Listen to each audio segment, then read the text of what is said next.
Top quality और consistent performance के लिए सिर्फ सिल्वर पंप्स। टॉप क्वालिटी और कंसिस्टेंट परफॉर्मेंस के लिए सिर्फ सिल्वर पंप्स, नाम याद रखना।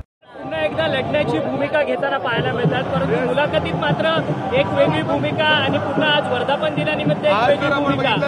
वर्धापन दिनानिमित्त पुन्हा एकदा स्थानिक स्वराज्य संस्थांच्या निवडणुकीला लढण्याची तयारी जोमाने ताकदीने, परंतु दुसरीकडे दुसरी भूमिका आहे। मी वारंवार या गोष्टीचा उल्लेख करत आलो की गेली 6 दशकं या राज्यात आणि देशाच्या राजकारणामध्ये पवार साहेबांची अहम भूमिका राहिलेली आहे। त्याच्यामुळे पवार साहेब हे नेहमीच सतत प्रवाहित पद्धतीने राजकारण करणारे राष्ट्रीय नेते आहेत। स्वाभाविकपणाने पक्षाला वर्धापन दिनाच्या निमित्ताने संबोधित करत असताना ऊर्जा देण्याचा त्यांनी प्रयत्न करणं स्वाभाविक आहे। परंतु दादाची नक्कल देखील काही खासदारांनी आमदारांनी या संपूर्ण त्यांच्या वर्धापन दिनानिमित्त केली। खास करून निलेश लंकेंनी या सगळ्या संदर्भात भूमिका मांडली। गेल्या काही दिवसांमध्ये विलिनीकरणाच्या बाबतीमध्ये ज्या चर्चा तिकडून सुरू झाल्या होत्या, विधानसभेच्या निवडणुकीमध्ये अभूतपूर्व यश मिळालं, पारनेरला चितपट केलं गेलं, त्याच्यामुळे ज्यांच्या मनामध्ये कमालीचा द्वेष निर्माण झाला ते अजितदादाची मिमिक्री करतायत।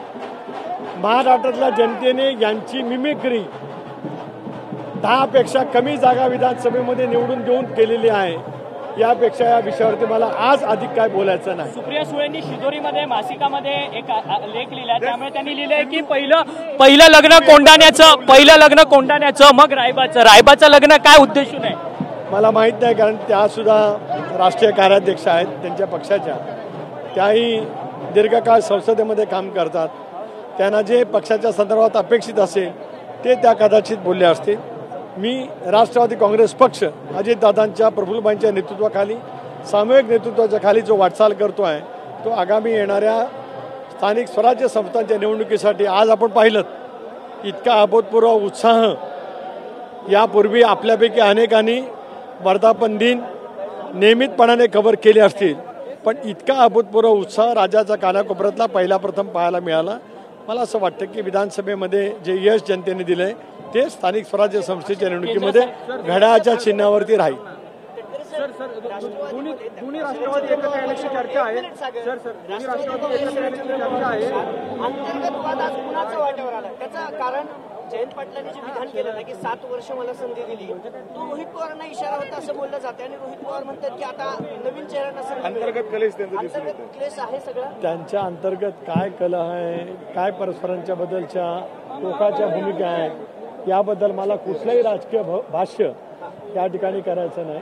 मी राष्ट्रवादी काँग्रेस पक्षाचं संघटन, आगामी येणाऱ्या निवडणुकीला सामोरं जाण्यासाठी दिलेलं बळ आणि महायुतीचं सामर्थ्य टिकवण्यासाठी आम्ही सगळे उद्याच्या भविष्यामध्ये काम करणार। शरद पवारांचा पक्ष केंद्र सरकारचे गुणगान गायला लागलाय, महायुतीमध्ये 4था पक्ष लवकरच सामील होईल का?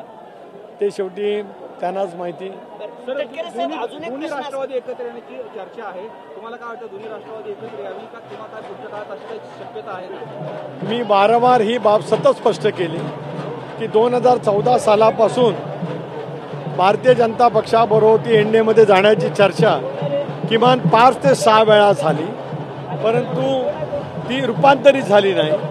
अजितदादांच्या नेतृत्वाखाली सामूहिकरित्या प्रफुल्लभाई, सुनील तटकरे, छगन भुजबळ, हसन मुश्रीफ, धनंजय मुंडे, दिलीप वळसे पाटील आम्ही साऱ्यांनी एक निर्णय घेतला की एनडीएमध्ये सहभागी होण्याचा।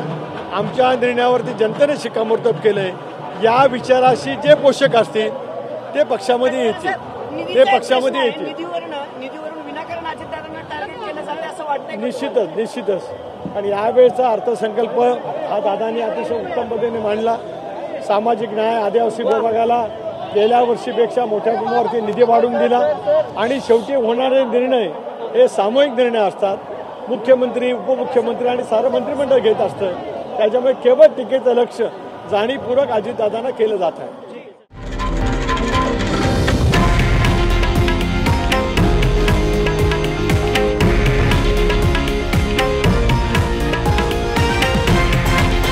हे आहे देशातील नंबर 1 न्यूज नेटवर्क आणि आपण पाहत आहात TV9 मराठी, एकमेव।